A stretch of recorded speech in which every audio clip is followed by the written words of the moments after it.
everybody. Welcome back to the Move podcast. Talking about Strade Bianche. In other words, as we say in English, the white roads. I think we can also spend a little time during the show talking about whether or not, because there has been discussion, I should say, about whether or not this is or should be or will be sort of what they will call the sixth monument, right? It's obviously gotten to be. We touched on it the other day. It's but after the race, it is fun to watch, and I also think that they're probably drafting a little bit off of the gravel phenomenon in cycling. So this is kind of a perfect combo. But before I do, let me introduce my co-host today over there in Greenville, South Carolina. Has everybody in South Carolina gone back to work after George? This is for you. Gone back to work after watching the Alec Murdaugh trial? I feel like the whole state took 4 weeks off to watch this guy. Yeah, it actually became a national news story just down the road. Fortunately, not that close to Greenville, but yeah, what a crazy story. How's that tequila soda tasting right now? Pretty good. Over there in Madrid with, of course, the ever amazing artistic backdrop, Johan Brunel. And down there at ATX, JB Hager, and I'm Lance Armstrong. And George was giving me shit for y'all watching on YouTube. I'm not sitting at the office in Aspen. But I said to George, listen, man, you're not the only one that gets to go to fancy places, far away fancy places. So I'm coming to you all from Kona, Hawaii. So good to be back here. Before we jump into it, today's show brought to you by Juve. Now, a couple things about Juve. You all know we take our health super seriously. We're really become addicted to this device. Red light therapy has been proven to benefit all sorts of things: athletic performance, faster muscle recovery, reduced pain, inflammation, enhanced sleep. And this is just something that I've got the big 6-panel there at home in Aspen. That's a really a daily part of my regimen. The second part is a special shout out to the head of HR. She's had intensive therapy since it was just last week's read. So Courtney, I do hope, I don't know if We Do is underwriting the therapy sessions for what we said. Oh goodness. And I have to back up our head of HR too, because she did post this like kind of risque, super cool, fashionable photo. But then she reminded me of the photo that Mr. Lance Armstrong posted a few months ago when he's got full crack showing to all of our followers, which, I wasn't ready for that one. And unfortunately, I got reminded of it and I actually have it on text message. I think Coatland, head of tech, or what do we call, what's Coatland's role again? Head of tech. He's going to post it up for our viewers after the show. So don't miss the LA crack photo on the Juve, because that's right. And you mentioned you weren't ready for it. What would you do to get ready for that, George? I don't know, JB. I don't know. Right here, tequila soda got me ready for that one. So by the way, Juve offers several different options. They offer the wireless handheld device called the Juve Go. It's great if you're traveling like I am. Anyways, health doesn't have to be complicated. Juve makes it simple. Head on over to Juve. By the way, that's JOOVV.com/TheMove and apply the code TheMove. Again, JOOVV.com/TheMove. Today also brought to you by Helix Sleep. I don't know how long we've been talking about this, George. We have been sleeping on this mattress, which we think is the best mattress in the world. Don't take it from us. GQ magazine named it the best mattress. Wired magazine named it the best. Gee, you've had yours for equally as long. 14 unique mattresses, luxury models, mattresses for big and tall sleepers, and even mattresses made just for kids. What you do is you go on, you take the unique sleep quiz, you talk about your characteristics, your sleep, things you like and you don't like. It takes less than 2 minutes. A fully customized mattress, over 12,000 five-star reviews. Let's make this simple. Head on over to helixsleep.com/TheMove. Again, that's helixsleep.com/TheMove. That gets you 20% off all mattress orders and 2 free pillows. All right, let's talk about Strade Bianche. This was, Tom Pidcock's an interesting guy, I think. I mean, he sits out cyclocross worlds. We kind of almost like a broken record. We talk about the way these guys plan out their seasons, focus more on training, kind of hide out, and all of a sudden, boom, show up with not just a performance, not just a winning performance, but just a complete, as you said in the show notes, Johan, just see you in the douches move. Yeah, I mean, I think Pidcock is an interesting rider. One of the riders we really don't know his limits yet. Let's not forget, this guy's Olympic champion mountain bike. He's been world champion cyclocross. He's been world champion time trial as a junior. Won on Alpe d'Huez in the Tour in his first participation. I mean, what is it that this guy cannot do? So this is one of the riders that I personally think, if he won the Baby Giro, this could be, if he really focuses on it, that's definitely a guy who can win a Grand Tour. I agree. Yeah. By the way, 23 years old, just only 23 years old. And let's not forget, he essentially rode the same exact race that Pogačar rode last year. 50K to go, dropped everybody, went solo, never got much of a commanding lead, 50 seconds maximum. They brought it back to about 20 seconds with a very strong group behind him and never wavered. I mean, he was all in no matter what, even though he still had a bunch of challenges to come, especially that final climb up to the finish line. Did not for a second hesitate, kept motoring to the finish line. It's just incredible performance, very dominating performance. And like you said, Johan, just shows a ton for what he can do in the future. Yeah. I mean, and Johan, just to your point, Johan, about him potentially winning a Grand Tour, I think I agree. I do agree with that, but I especially agree with that in light of the program, the team that he's on. I mean, he is on one of, right, if we think about the teams that have riders that can win a Grand Tour, it almost kind of has to be Jumbo-Visma, UAE, or Ineos, right? I mean, there are other programs that I don't know, potentially, but in terms of budget, sophistication, training, just a true F1 approach to the team and to the season and to the races, like he's blessed to be on that team. Yeah, and I think we've seen Ineos kind of trying to find their next big thing, like they've fallen behind Jumbo-Visma a little bit. Jumbo-Visma on top of that, they have Vingegaard and Roglic. UAE has this wonderkind Pogačar, and they're trying to find somebody. Maybe they shouldn't be looking. They have it. Maybe they should focus and try to talk him out. That's the big challenge. Try to talk him out of all these other disciplines and focus. I mean, he's 23. He can do it for 2 years, and then if it doesn't work out, he can still go to whatever he likes to do. I mean, that guy definitely is something else, man. He said in his interview that he had a feeling last week, he was feeling great in the training that something special would happen. And when he attacked, it was not planned. It just happened. And once he was chasing those guys who went in the breakaway, had to deal with them for like 10, 20 kilometers, I guess. And then they finally got dropped. And then didn't even really ask them for a turn, just kept pulling.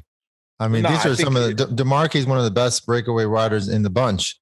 Yeah. And all he could do was just sit on the wheel and hang on for as long as he could.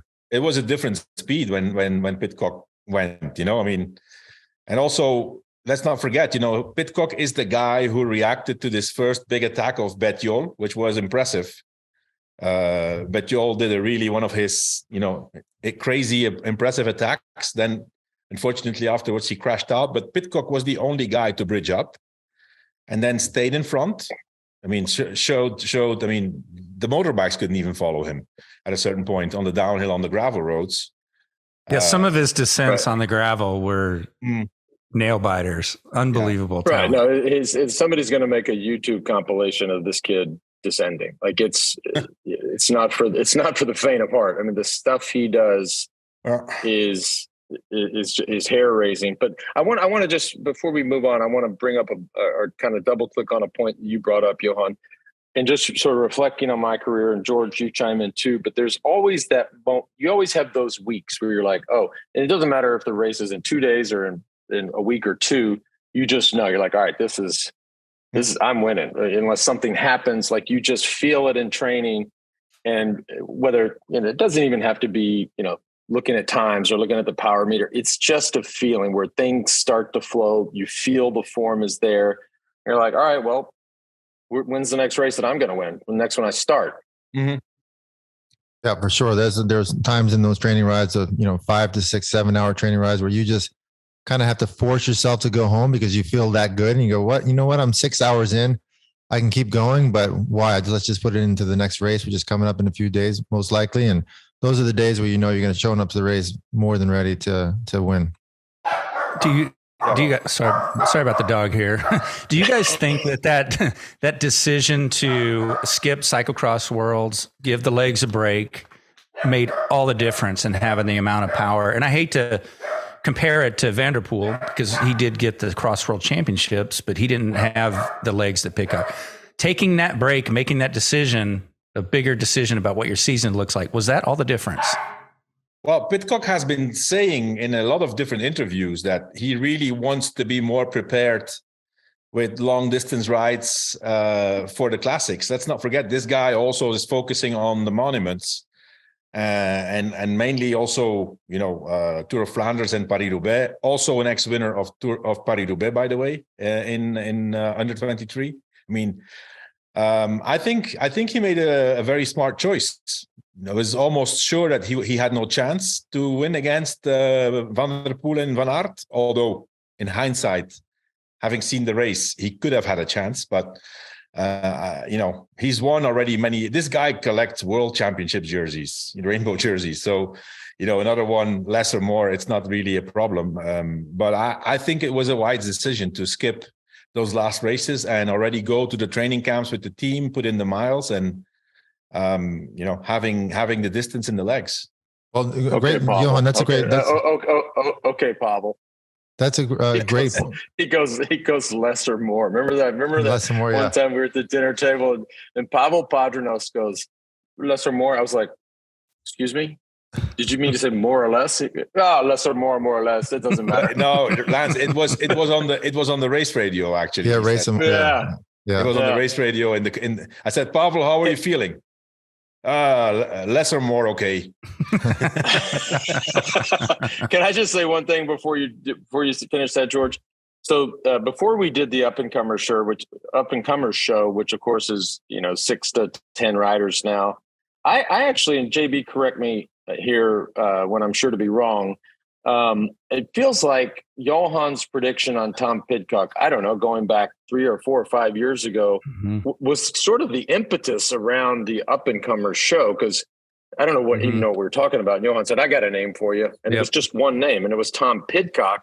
And of course, we've seen what that turned into. But that really evolved into a whole separate show where the Svengali here identifies, all these Up and Comers. It was very similar.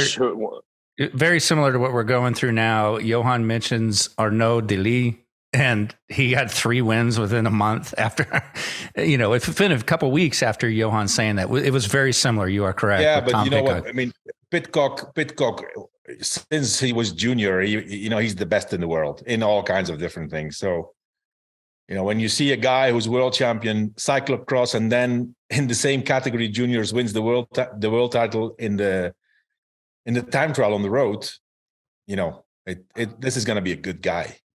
There have been a lot of big champions in the juniors who have never made it to the pros also. So it's a long jump from juniors to pros. We all know that, but just going back to the cyclocross season with Pidcock, he was clearly third best. He was always 15, 20 seconds behind Van Aert and Van der Poel.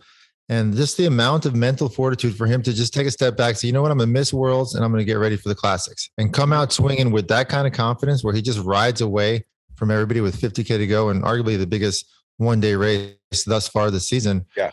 It's just incredible. This young kid at 23 years of age can have that amount of confidence. And what sort of swagger does that give you winning Strade Bianche with Flanders, Amstel, right around the corner?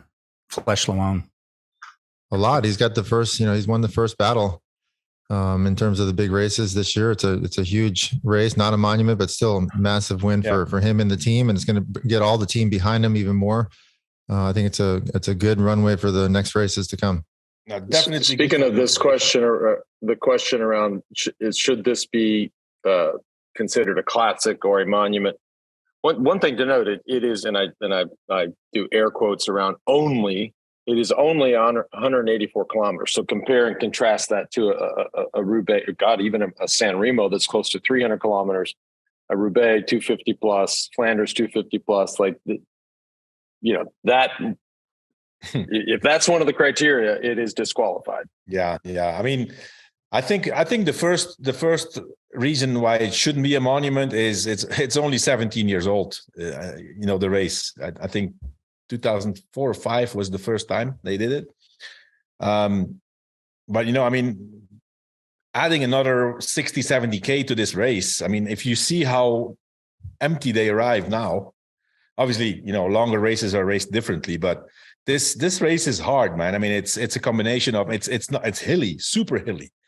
And a lot of those hills are on gravel.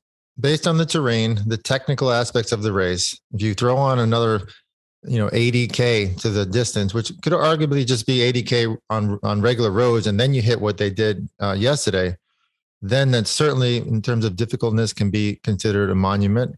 If you factor in the history, perhaps not, but in terms of how hard it is, absolutely.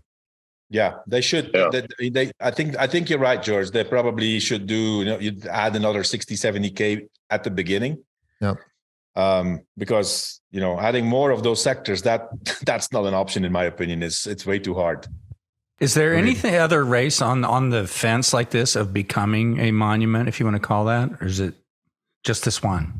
I don't think it's even a real debate. Official debate. I mean, people obviously love the race Strade Bianche. It's super nice to see, but within the official governing body, the UCI, I don't think they're even considering it. Well, and it's sort of a question of where we are now in terms of cycling. Like before, when I did this race in 2011, 2010, 2011, 2012, gravel wasn't even really a thing. Now gravel is becoming sort of a hipster thing. People are doing it all over the world. They love it. And then you throw on this race with the best riders in the world and some of the hardest gravel you can do, up and down, super steep terrain, very technical. Then it becomes a question of the masses are watching it because it's different terrain. It's totally different than anything you do in cycling. So I could see the argument for pushing it to become one of the biggest one-day races in the world. But like you said, Johan, the UCI doesn't always think about what the spectators and the fans and perhaps the riders want. Well, the fans, and they were out. I mean, look at the images behind Johan, but dude, the finish line shots were, I mean, it was packed. I mean, that's not just that, Lance. It's the race itself, the professional race is one thing, but this is a whole experience. The Gran Fondo the day before, and the people who are there, Siena is an amazing city. The old town, it's a whole experience, and it just brings lots of people from Northern Europe, Belgians, Germans, even Spanish, the Dutch, they all go there. It's massive as an event. One of the things I'd love for you guys to elaborate on, because in gravel, which we've been talking more about lately, is sort of the standard, the peak one is Kansas. All right. There's a big difference between riding gravel in Kansas versus these descents that we saw Pidcock bombing down. And for most of our weekend warrior audience, what's the biggest thing that usually takes us down? A little bit of gravel, right? So Now let's talk about descending on gravel. That's why I was just watching it, just going mind blown, because most people don't do that, certainly at race speed. Yeah, no, you saw. They you saw the skills that somebody like Tom Pidcock or Pidcock have, and Mathieu van der Poel. I mean, they come from mountain bike backgrounds, and it doesn't matter what terrain they're on, they're going to figure out how to handle it and handle it very quickly. So there's just the way as fast as they go downhill is incredibly impressive to watch. Well, I want to talk about Mathieu van der Poel just because this was his. Well, although this doesn't feel like your typical road event, but this was his road season debut. But before we do, today's show also brought to you by Athletic Greens. This is something that is also part of our daily regimen. It's been a game changer for me. All the smart folks that I talk to say, look, if you're going to take one supplement, just take Athletic Greens. It's all about taking control of your health, whether that's gut health, better energy, and you just don't like taking pills and vitamins. this is the one to go to. One scoop gives you 75 high-quality vitamins, minerals, whole food source superfoods, probiotics, and adaptogens to help you start your day off just right, all for less than $3 a day. Let's make this easy. Athletic Greens is going to give you a free 1-year supply of immune-supporting vitamin D and 5 free travel packs with your first purchase. All you have to do is visit athleticgreens.com/themove. Again, that's athleticgreens.com/themove. Last one of the day. We know a lot of this was going on yesterday at Strade Bianche. HVMN essentially is the ketone ester provider to the entire peloton. We know that upwards of 60% of the peloton is utilizing this fuel source, and that's exactly what it is.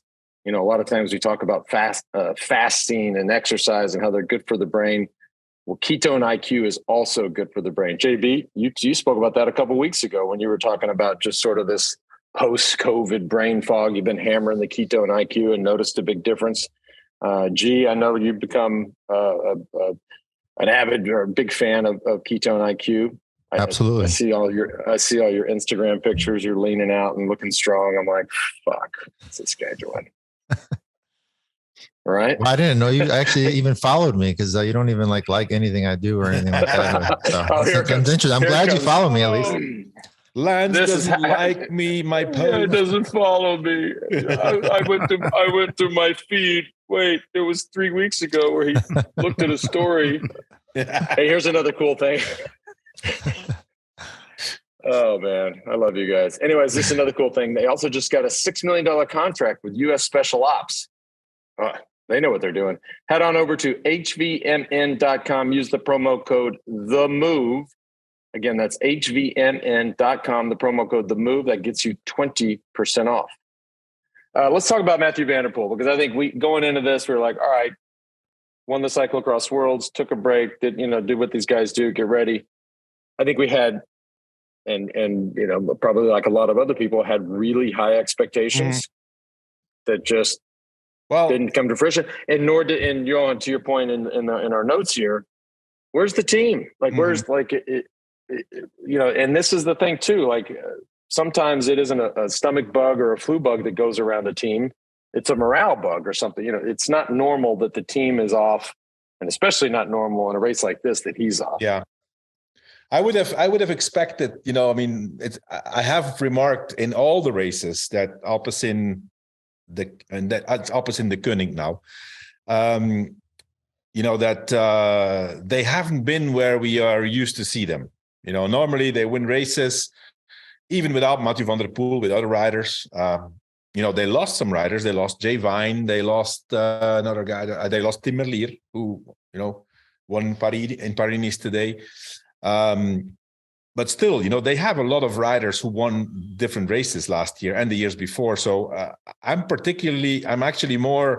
would be more concerned about that than about Mathieu van der Poel's form of the day.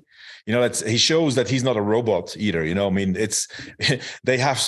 These guys have spoiled us so much. The Van Aert and Van der Poels, that whenever they show up, whether they've raced or not, whether they come off a break of 2 months, we just expect them to, be ready and win and show up at the hardest races and dominate and crush the field. So I think personally that's obviously was disappointed. I think he's disappointed, but in his pre-race interview, he already said, I can really expect that I'm not at the top of my game. We'll see. I don't know,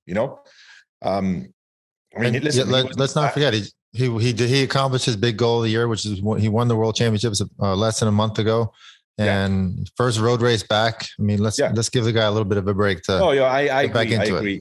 Also, Johan, how old is Van der Poel? Mathieu van der Poel. I think he's 27. Okay, I just want to flag something, and I'm not making a prediction, but we have touched on this in the past because it is worth repeating. These guys are so good, so young. We have said, is this possible to keep I'm not, look, the guy won the World Championship 6 weeks ago or whenever, but 28. So, we have just sort of theorized or questioned, can they go from, 19, 20, 21 years old till 30?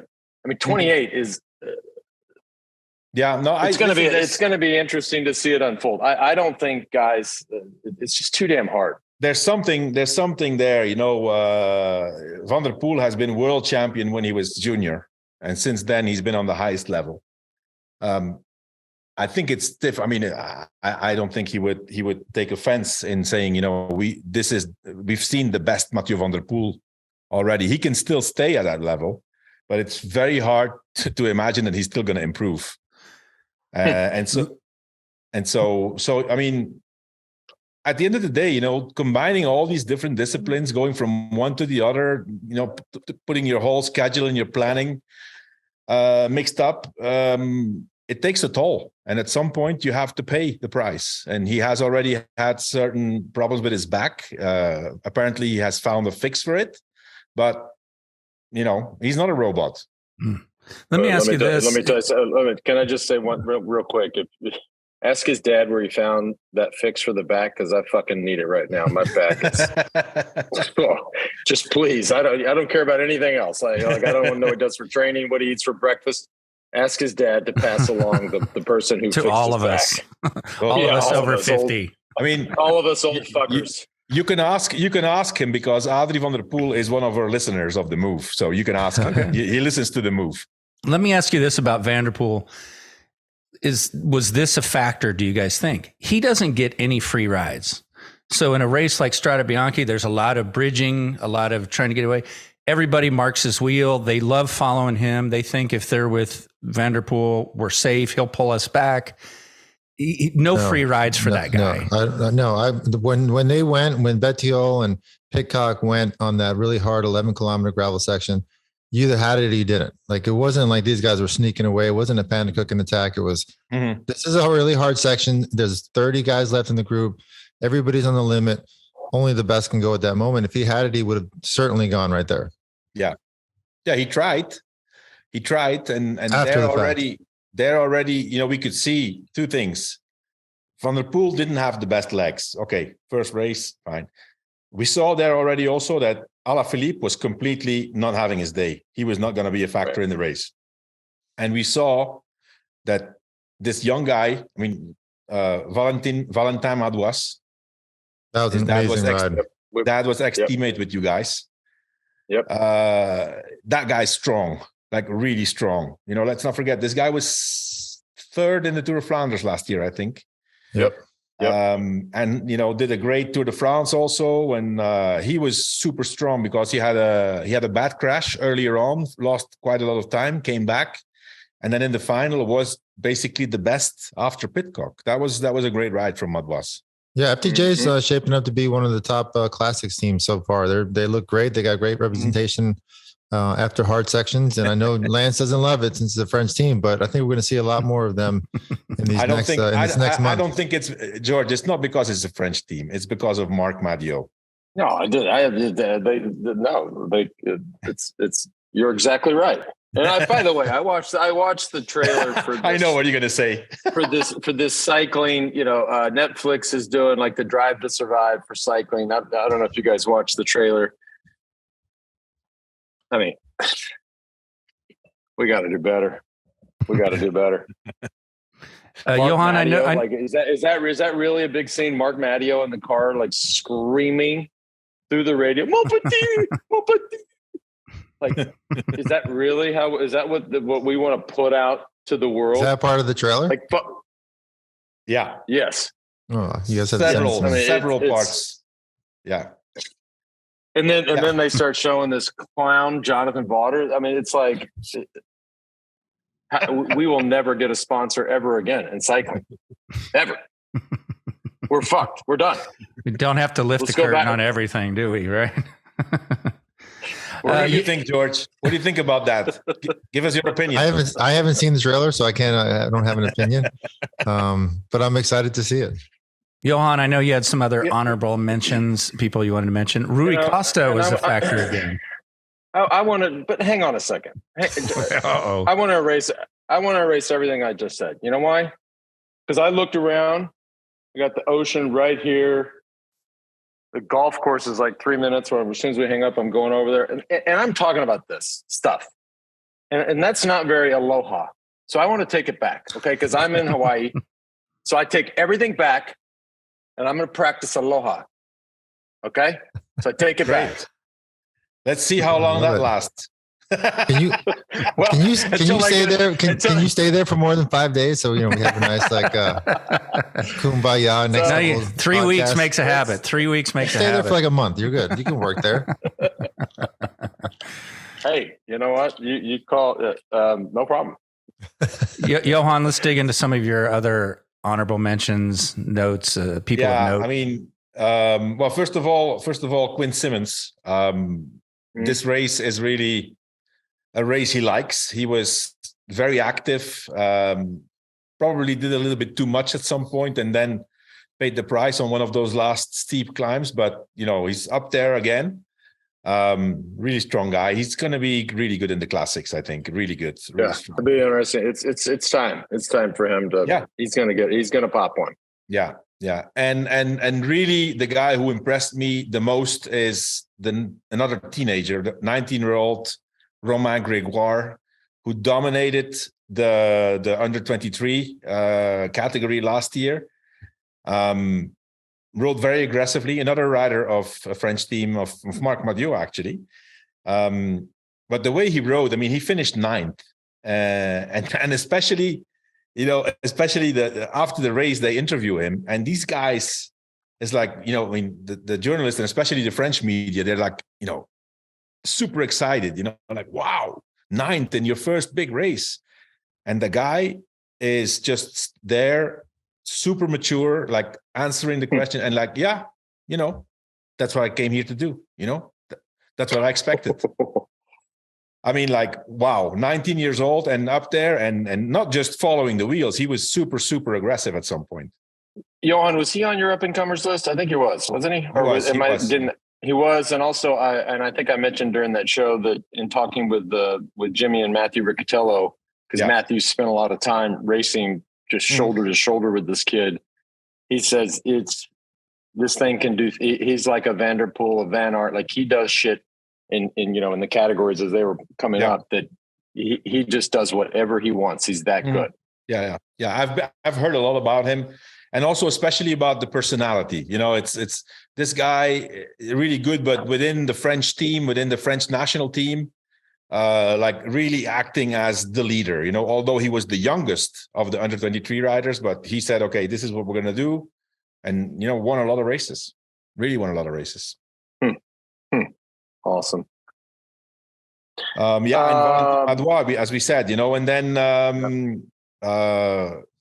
what I also would like to touch on a little bit is, of course, Van Aert was not there, but still, Jumbo-Visma had a strong team. They came off this dominance in the weekend before, and again, they were the best represented in the select group. They had two guys, and everybody else had one guy.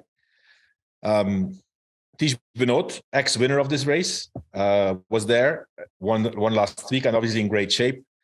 And I could not understand the tactics. They had this new rider, Attila Valter, really, really strong rider also. He was fourth in Strade Bianche last year. He's Hungarian champion. He was 2 years ago, I think he was wearing the pink jersey for several days in the Giro.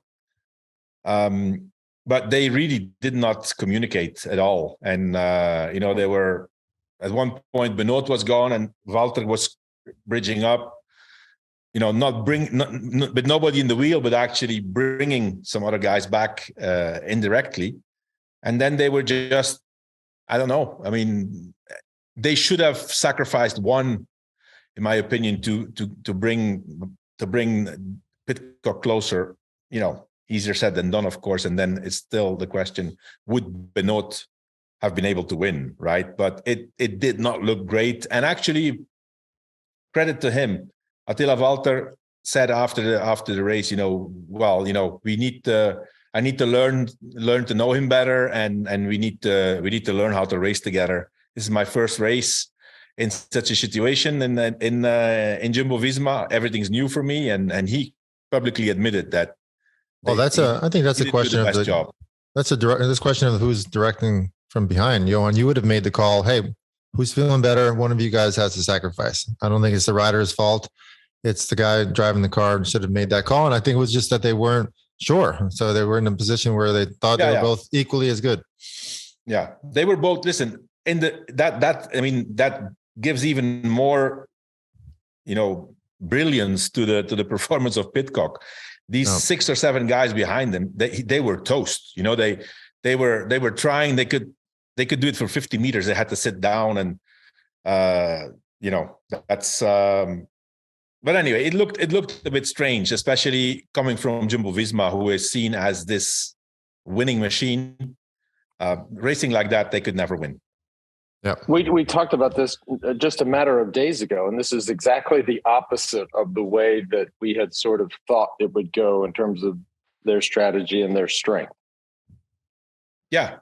But at the same time, like you said, their top guys are out. Ben Ward is just coming back now. They're still in the top 2 guys in the top 7 or 8. Mm-hmm. So they're still, in my opinion, the best team for the class is coming up. Let's not forget, these races are, of course, for the riders like Benoit, like Attila Valter, or like very rare opportunities for them to perform for themselves. If you have the big team together, like the 7 strong guys for Flanders and for Milan-San Remo, and that's not going to happen. That's going to be a clear strategy, and everybody will know what they have to do. I think, listen, at the end of the day, it's not going to change a lot whether Jumbo-Visma wins or doesn't win Strade Bianche at this point. They go for bigger prizes, right? And Johan, what do you think is the situation with Alaphilippe? I mean, this is a pivotal year, I think. Yeah, he still has a contract. This phase he still has a contract for 2024. Which, in my opinion, is probably why his boss, Patrick Lefevre, is so critical about Alaphilippe and about Asgreen. 2 huge, very expensive contracts, which, in my opinion, and he said actually, he was too quick to decide to extend them and did not expect that Evenepoel was going to evolve so quickly into a really big Grand Tour rider. Listen, I think it's a bit the same thing. Alaphilippe has had 2 or 3 great years, and he's going to be up there in some races. But personally, I think we've seen the best Alaphilippe already. That specific year when he was world champion, he did this amazing Tour de France, won the time trial in yellow in the Tour, and then finally, I think he finished 4th or 5th in the end.